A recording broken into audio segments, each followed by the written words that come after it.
Welcome to another episode of Pod for Good, a podcast where we talk to the change agents trying to make Tulsa, Oklahoma, and the world a more vibrant and inclusive place. I'm your chief philanthropod, Jesse Ulrich. And I'm your vice admiral philanthropod, Chris Miller. And today, our guest is Tyrance Billingsley II, who is the founder of Black Tech Street. We talked to Tyrance about building the spiritual successor to Black Wall Street, his 4 pillars that are going to guide Black Tech Street, and we try to force Jesse to commit to doing a Black Tech Street podcast, unless he edited that part out. I didn't, and I said yes. We also end the episode with some Game of Thrones talk, so you can look forward to that. And if you're listening to this before October 22nd, Pod for Good is having our 1-year anniversary live stream on Facebook and YouTube. Please check it out. We're going to have some of our favorite guests from this past year, and we're just going to try to have fun in this incredibly weird and sad time. It's going to be Pod for Less Sad. Yes. But for now, enjoy our conversation with Tyrance.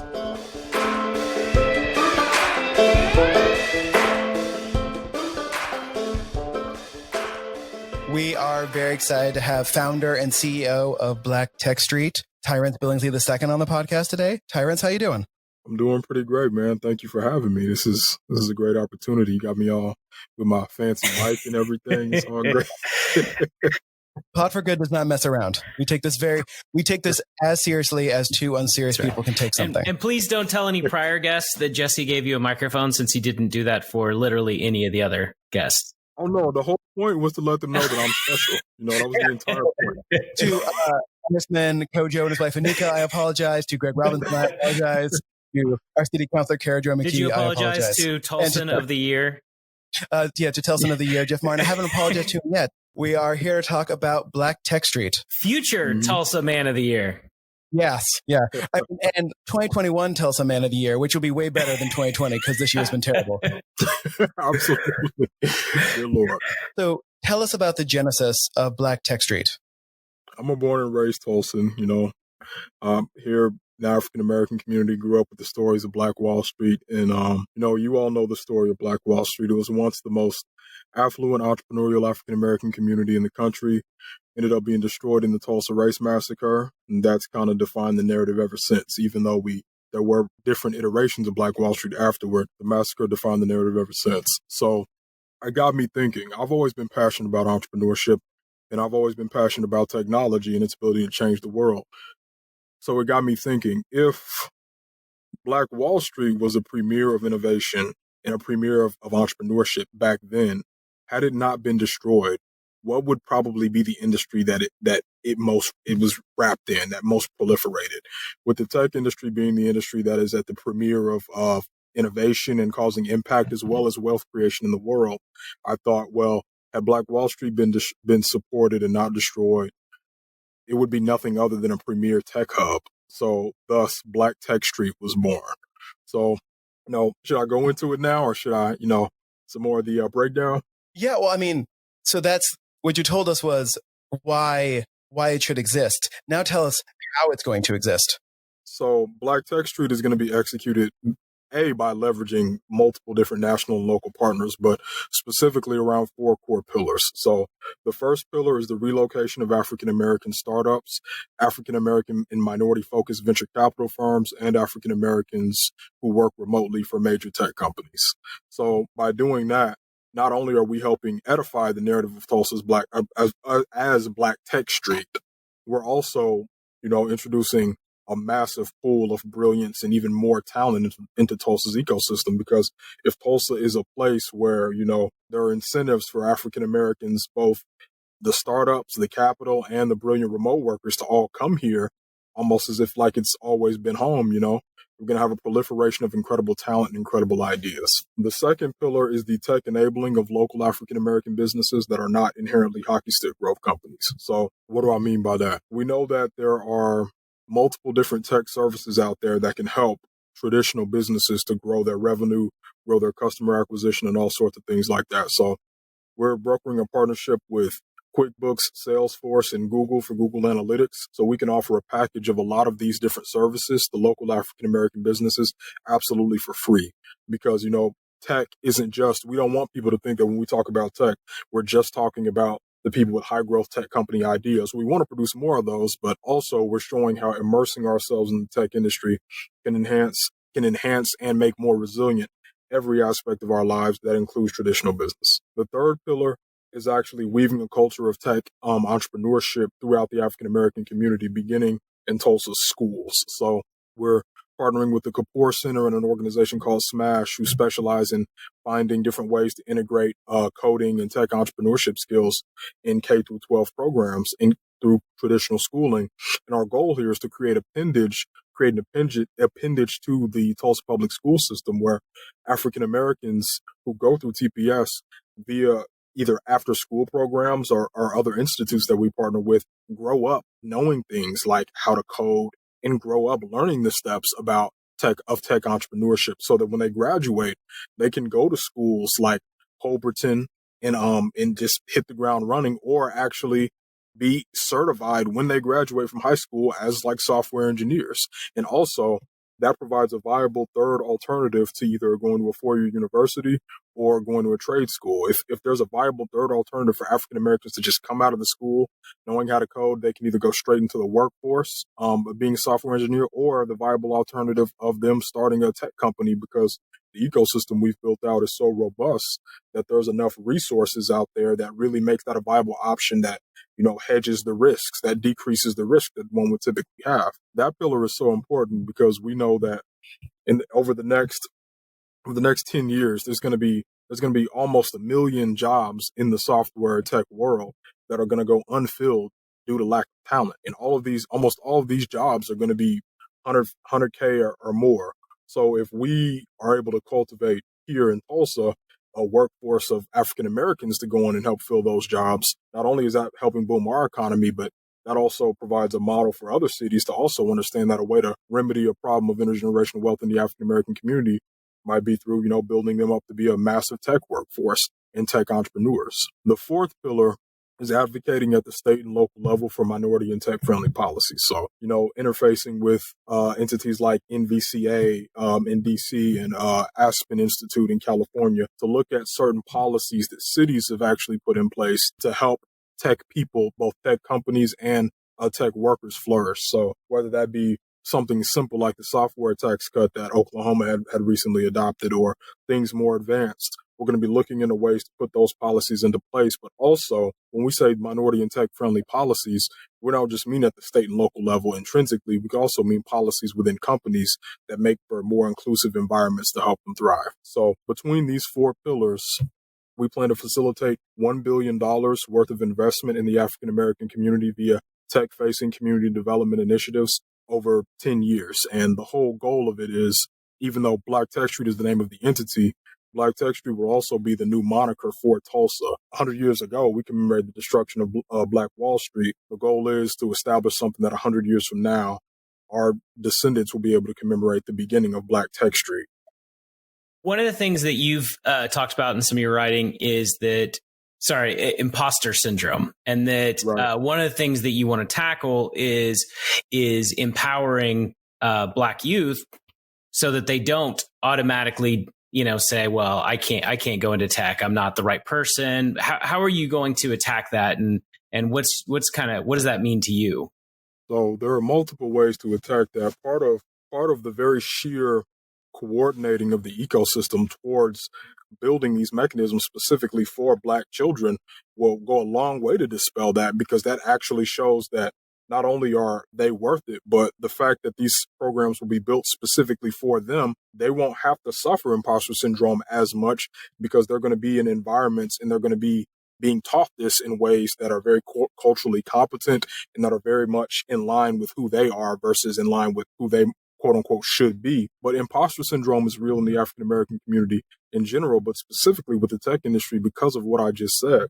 Tech is the premier industry of the world, really, not just in terms of the people who are the richest, but the companies that are making the biggest impact. So if you have imposter syndrome to begin with, you're going to have it to the max regarding the industry that you think is meant for the nerd white elite people. You know what I mean, quote unquote. So I mean, you've got to. I have no idea who that would be or what they would look like. I'm pointing at Jesse. Oh no, I didn't mean you, Jesse. I meant Mark Zuckerberg. I didn't mean you. But yeah, so we've got to be able to dismantle these ideas, because the imposter syndrome is there to begin with. But I mean, even more so when you're talking something as prestigious as the tech industry, you've got to have a massive shift. But that's part of what Black Tech Street is. It's not just putting these initiatives in place. It's also cultivating a culture shift in Tulsa in and of itself, where you associate Black with tech. Like, so if we immerse the Black community in our culture within this very culture, that's how we become a hub of pure innovation and wealth creation. I'm blown away by the enormity of this project, and it touches on so many different things, because you were talking about state and city tech-based policies. That also brings in how a city is wired for the internet and where good internet goes and where bad internet. That's part of the issues and I think one of these things that COVID totally just blew out of the water is tech isn't just this. We like to think of tech as just one of the industries, like, oh, there's tech, there's education, there's science, there's STEM. The reality is tech isn't just one industry on a tray anymore. Tech is all encompassing. It's now the base. It's now the baseline for everything. We're talking about how difficult, imagine kids not being able to be in school now because they don't have right access to internet because of COVID, or how many businesses lost out on money because they didn't have certain software tools to help them, navigate these new times, or Zoom. I mean, all of this, we've got to stop thinking about tech like it's a specific industry necessarily, and more so like it's the water we live in now. So being able to immerse the African American community in that is almost like a perfect, I want to say, about face, because African Americans for so long have been denied the baseline things that we've needed to succeed. So immersing us in the thing that is now baseline for the new world sets us up to, be at the forefront of innovation and the forefront of so many things going forward. So it's a brilliant, it's an actual shift in both culture and in I would say resource positioning that we're actually moving towards.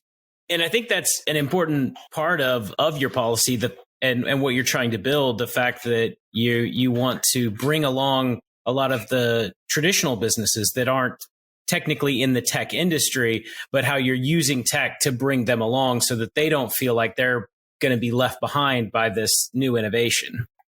Absolutely. And I wouldn't even just say bring them along. I would say just say help bring them up to speed and make their businesses more resilient. I mean, we're in the era of COVID. I mean, we've got to be thinking everything we're thinking about is going to require sheer innovation in order for even old things that we had to be more resilient to things like this. So again, tech it's not just a way to enhance businesses anymore. I mean, it's almost a necessity now, but no, very much so what you're saying.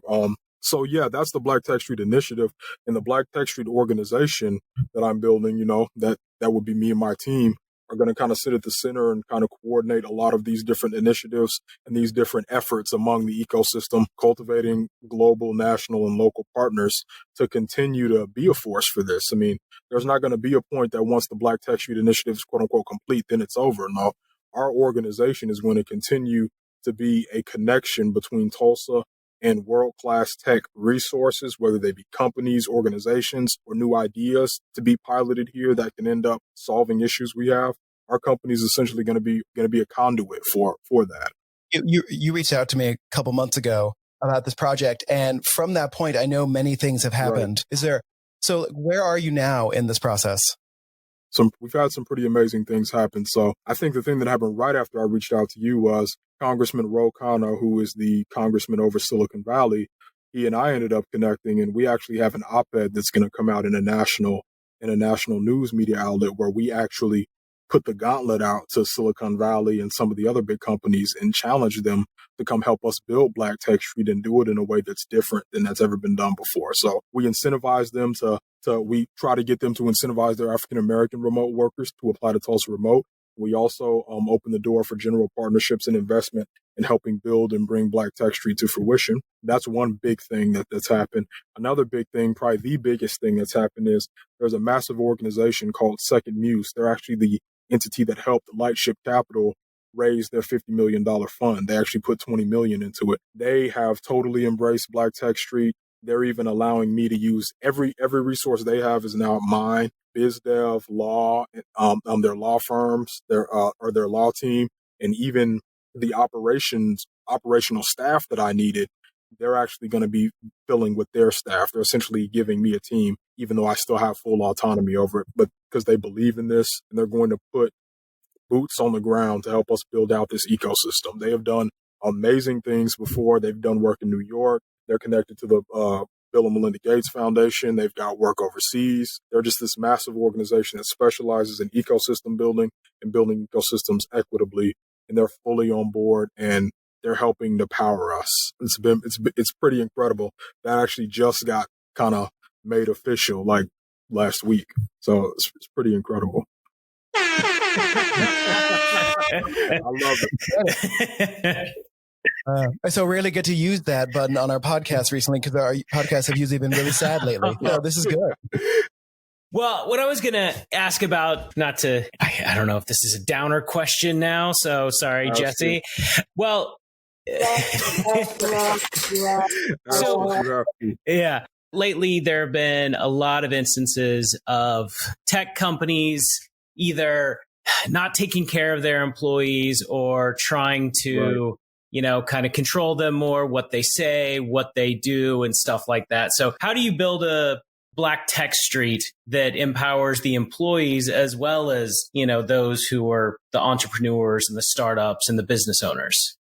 Absolutely. I'm so glad you asked this question because it goes into a something bigger I'd like to explore. So when I first started, kind of had this idea, I was calling it Black Silicon Valley. Not only is that unoriginal, but there are also a lot of problems with that because as I looked through Silicon Valley, I read so many books. The Rainforest is a book that was written about how you could duplicate Silicon Valley, and so many other ecosystem books because everybody's trying to duplicate Silicon Valley. And beyond that not being original, when you look at the culture of Silicon Valley, there's a lot of stuff there you do not want to emulate. Not only the culture within the companies, but the sheer fact that the proliferation of companies has driven property values up so much and driven specifically minority people out of their neighborhoods. So when I thought, and I said, okay, I want to build a premier tech hub here, but I'm not trying to recreate Silicon Valley. So how do I go about that differently? That's not just in the tactics we use. That's also in the very culture that we use. So one of the things that attracted me so much to Second Muse is because their culture is unlike anything that I've ever seen in any organization of their prestige and their level. I mean, it's genuinely like a family. One of their core tenets is you do not have to build economies at the expense of human dignity. So when we're talking about building Black Tech Street, we're not just talking about just building some Black Tech hub. Stuff like that exists everywhere.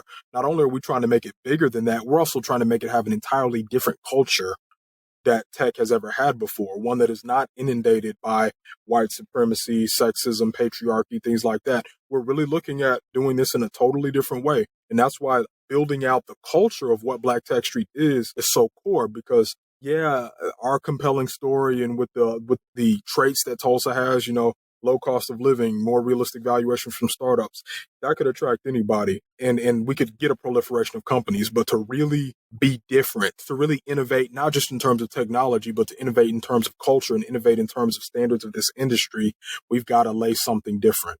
And, one of my favorite quotes or one of my favorite words with the meaning behind it, it's an African word that it's Ubuntu, my humanity is tied to yours. And even though I haven't fully worked that into the culture just yet, that's definitely a cultural value that I intend to, lay as the bedrock for the culture of Black Tech Street here because, competition is helpful in some areas, but in a lot of areas it's for losers. The people who really end up building these incredible things work together, and they do so in a way that is not based on the toxic laissez-faire capitalist culture that so many of us were raised in. That specifically permeates the entire tech industry as it is right now. So were you always a technology person? Were you the kid who took a telephone apart or deleted a Windows 3.11 DLL file to see what would happen? So no, I was not. Not that I ever did that. Yeah, you definitely did that.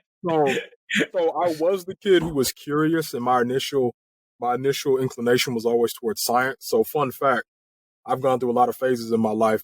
The first things I ever wanted to be, though, I went from wanting to be a paleontologist, and then I wanted to be a theoretical physicist. And then when I wanted to be a theoretical physicist, I got all of these concepts. I always was able to come up with the newest concepts, but then I figured out I wasn't good enough at the math. So, I had to, so, eventually I wanted to go into politics. But the reason why I said that is because I'm on the founder conceptual side of entrepreneurship. So I've always kept up with the latest technology. I've always kept up with how technology can be utilized to make the world better. But no, I don't write code. I'm not the person who takes computers apart. I'm actually not that individual. And, even though I don't like some of the other things about Steve Jobs, but there's a scene where he and Wozniak are talking, and Woz is like, what do you do? You don't write code. You don't put hammer to a nail. What do you do? Like, why are you a genius? Like, how is all this stuff possible? He says, I play the orchestra, you sit right there. You're the best in your row. Even though he said that, he was being, he was being an asshole when he said that. And that's part of one of his core problems. That is a true gift, being able to be a visionary and see how things work together and help pull potential out of this thing or that thing and make it work together to weave something new together. That is a gift that to be honest, has yielded some of the greatest advancements in human history. And not to try to be arrogant, but I do feel like that's always a gift I've had. So that is really what led me to this, to Black Tech Street. My father did always used to hand me a Forbes list magazine when I was young, and I did always aspire to be a billionaire. But as I got older, $1 billion would still be nice, but money isn't everything. The impact is more important. And, like I said, we don't have to build economies at the expense of human dignity. That can be done other ways.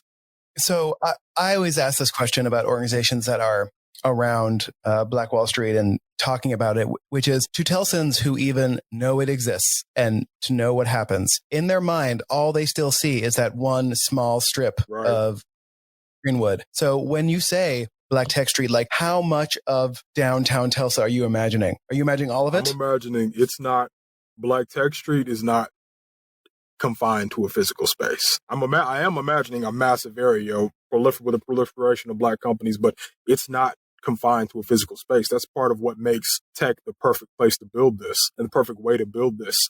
What better way to build something that was obliterated than to rebuild it in a way that you can't obliterate?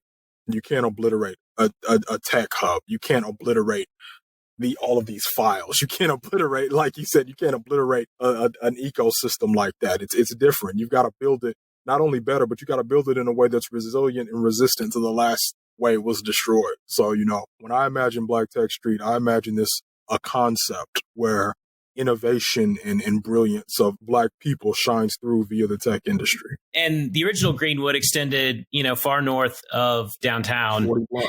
Right. Mm-hmm. And you talked a little bit about this, but how do you bring in these companies, have them develop and innovate, without over gentrifying that area and potentially driving out the current residents? Absolutely. So the area specifically where we would have a lot of the companies relocate downtown, to be absolutely frank, has already been, redeveloped. And, some of those neighborhoods unfortunately, some of those people have already been pushed out. But to the point, the way I perceived getting around that was the remote aspect is crucial, because being able to get these entire distributed workforces down here as individuals, but not as massive companies that are building new buildings and then raising property value, that's a way to get the talent here. That's a way to get the output here. But that's a way around the kind of mass gentrification. Now, property values will still increase over time, and once Black Tech Street is Black Tech Street, yes, some of that is still going to happen. But, part of the model is Black Tech Street. So the first people who knew about Black Tech Street was Greg Robinson and other people in the community, because they were mentors to me. Having the community at the center and being able to voice these concerns before you engage CEOs, before you engage city officials, before you engage any of these people, the core stakeholders being there and deciding and talking about, is this good? What is this going to cost? Is there a different way we can do this? That's a way to, even if you don't have an immediate answer always, that's a way to ensure that the answer you do come to is always going to be rooted in that community aspect. I mean, speaking of Greg Robinson, we are a couple of days from the election where he got an incredibly, again, of the small amount of people who voted for mayor, apparently. Greg Robinson did incredibly well considering he got into the race in June. Mm-hmm. And I know you've been posting on Facebook about it, but I've been like people have been posting very heartfelt messages on Facebook about what it meant and how we go forward. Some people are angry, some people are frustrated. Like, how are you feeling today? It's it's August 27th. So I don't know if you probably know if you don't know from Facebook, but Greg has probably been the most influential person in my life outside of my parents. He came back a few years ago, and that's when most people got to know him. But he actually mentored me when I was a senior in high school. So I've known him for 7 years, where most people have known him for like 3 or 4. It was pretty incredible to get the rest of the city to learn about him, what I've known since I was a teenager. And there is a sense of pain there that the city's not going to be able to experience that in the way that they might have had they voted for him and had he become mayor. But the city knows what's possible now because they've seen him.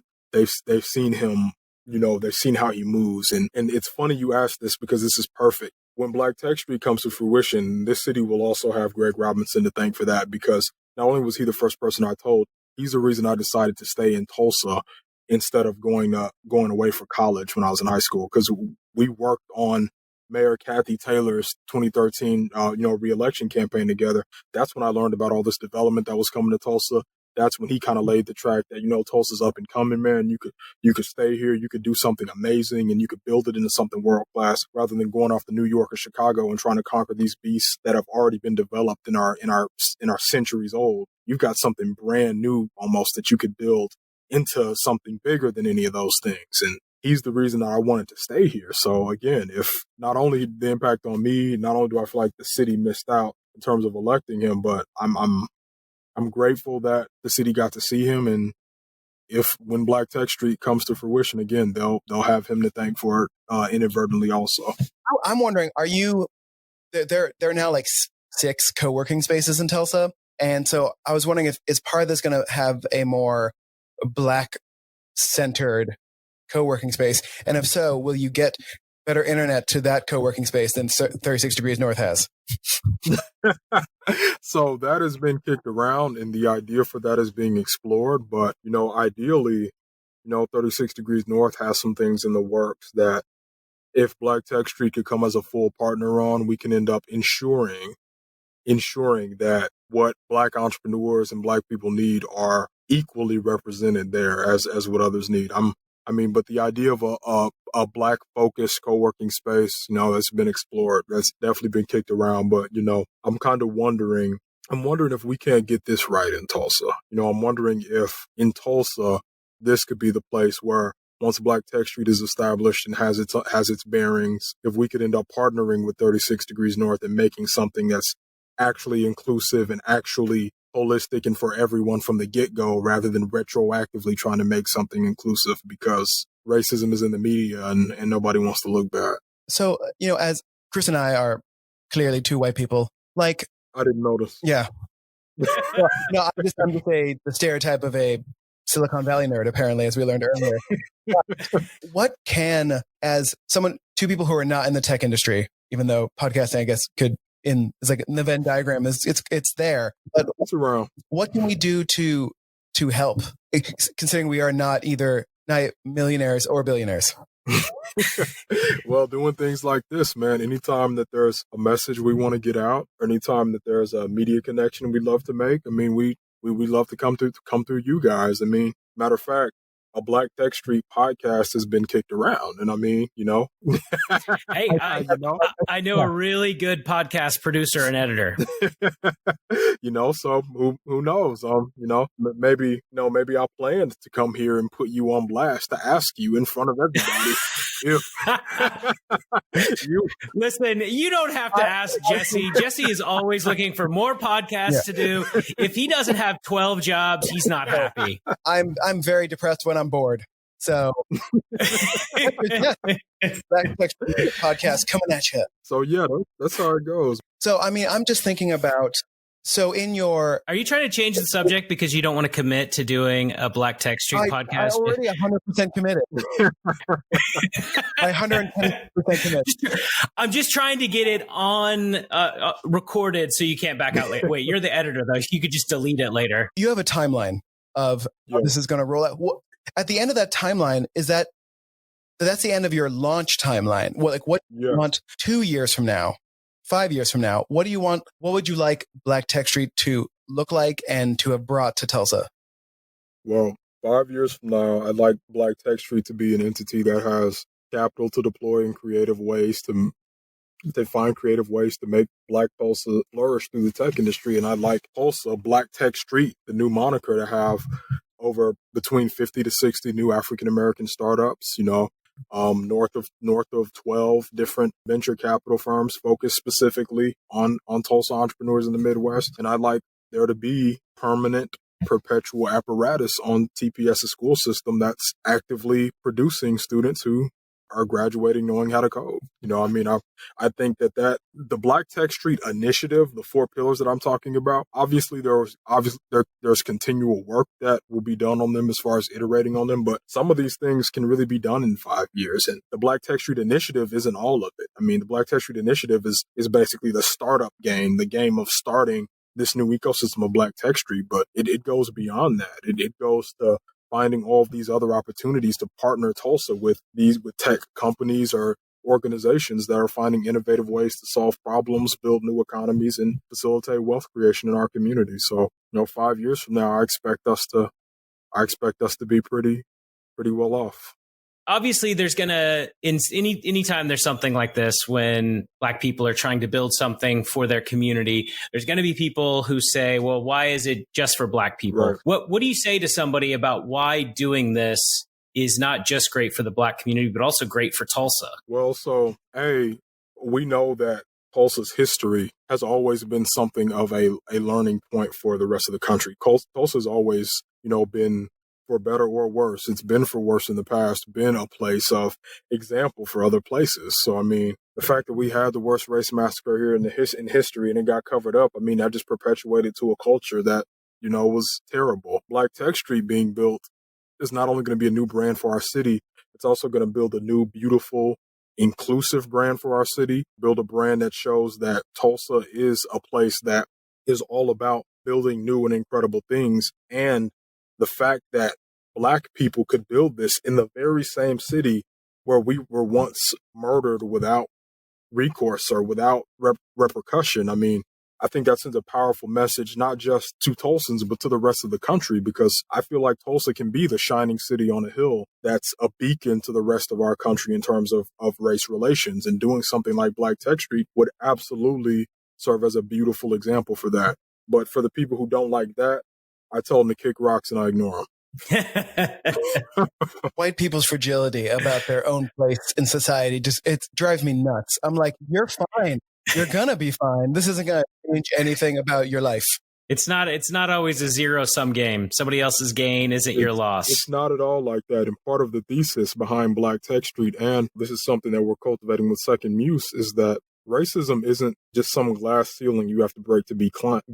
Like, racism is the glass ceiling. Society, for all of history, has only had a small portion of individuals contributing to its advancement. It's either kings, nobles, or priests. It's been that way for a long time. And now modernly, in the modern world, it's white people and certain kinds of white people. But can you imagine how more advanced our society would be if we dismantled all these systems of oppression and all of our people were able to participate and push society forward with their full potential because they're not oppressed or being excluded? Like, it's not about what you have to gain. Like, imagine what you have to lose. Imagine what you have to gain in a situation like that. Imagine how much faster society will advance. Imagine how much better things will be because we're utilizing and unlocking the full potential of all of our citizenry. That's how we got to think about it. Yeah, like how many inventors, how many visionaries were lost to a terrible education system and systematic racism and all of the. Right. Again, it's a very pod for sad type of thought, but it's there. No, it's true. How many inventors, how many people who would have invented incredible things that benefited the world didn't because they were Black and they knew some white person was just going to steal the idea from them, or they might get killed for it, or in all of society. Imagine how many different walks of life people have been in that have given them specific perspectives that they could correlate to some problem they could solve in the natural world, but it didn't end up getting elevated or come into fruition because of the way society was structured.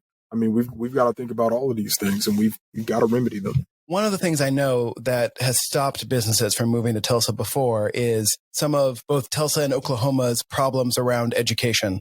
And Right. education is funded. As Chris and I like to complain a lot on this podcast about how Tulsa can't raise more taxes to put more money into education because of laws by the state. Because there's a state constitutional amendment against doing it. When you're trying to bring new companies here, no matter who they are, like how do you pitch them on the fact that, yeah, there are these problems though?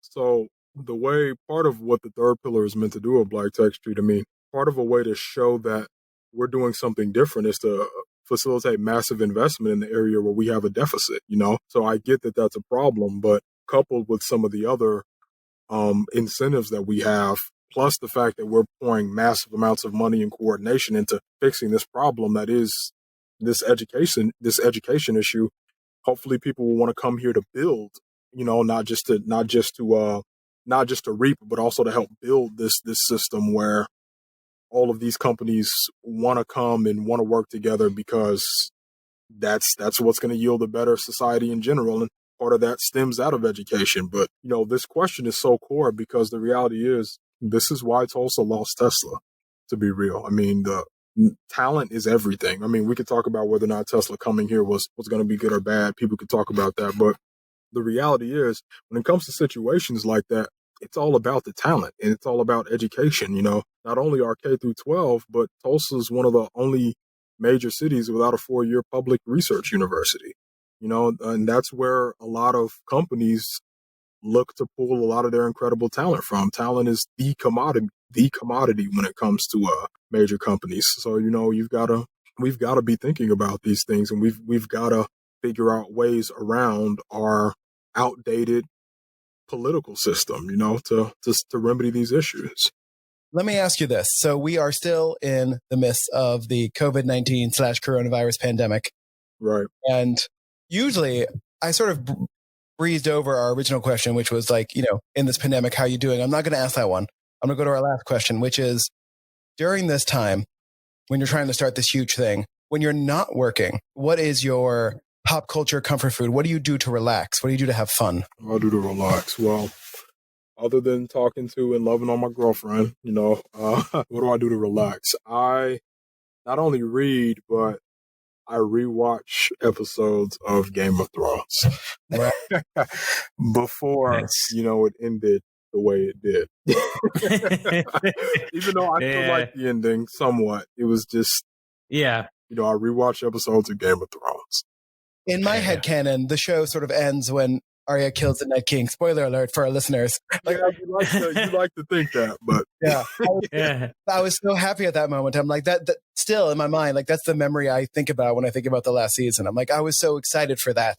So I liked the concept of the ending. I just feel like they rushed it. Absolutely. If they had taken the last like 3 episodes, made it like 6 and built to it a little better, I think it would have been good. I feel like the show was always going where it ended up. Absolutely. I know a lot of people don't agree with that, but I'm with you on that. She was always gonna go mad. I mean, we saw that. I mean, he's been giving you hints of that from like the very beginning. So it's just like when she goes crazy earlier, they're all in moments that are against bad people. So you're like, you're like, wait a second, she's murdered a lot of people. Yeah. She murdered a lot of people, and then once all her people who were there to give her counsel disappeared, it was kind of like, Listen, you're gonna be a leader. You have to have good counselors and not just yes people, as we've learned. One last question, because I'm sure after people listen to this, they're going to be inspired by it. So how can people connect with you, connect with Black Tech Street, and how can they, you know, if they want to get involved and helped out, how can they do that?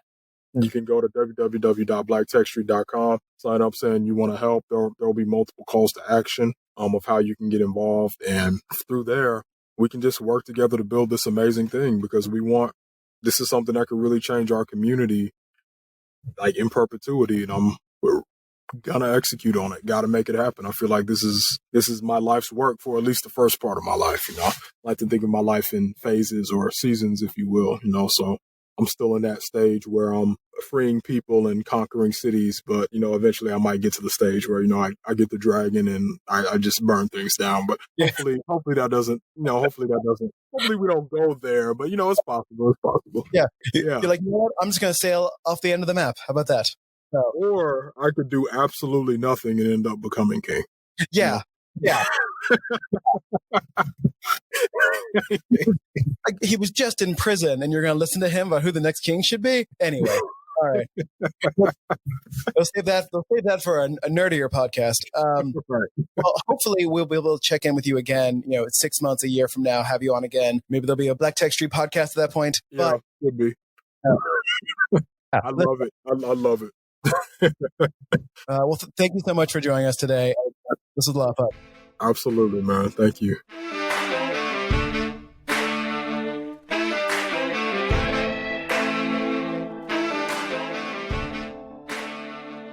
I want to thank you all for listening to our episode with Tyrance Billingsley II. He is an incredible person who's doing incredible work. You should keep him in mind.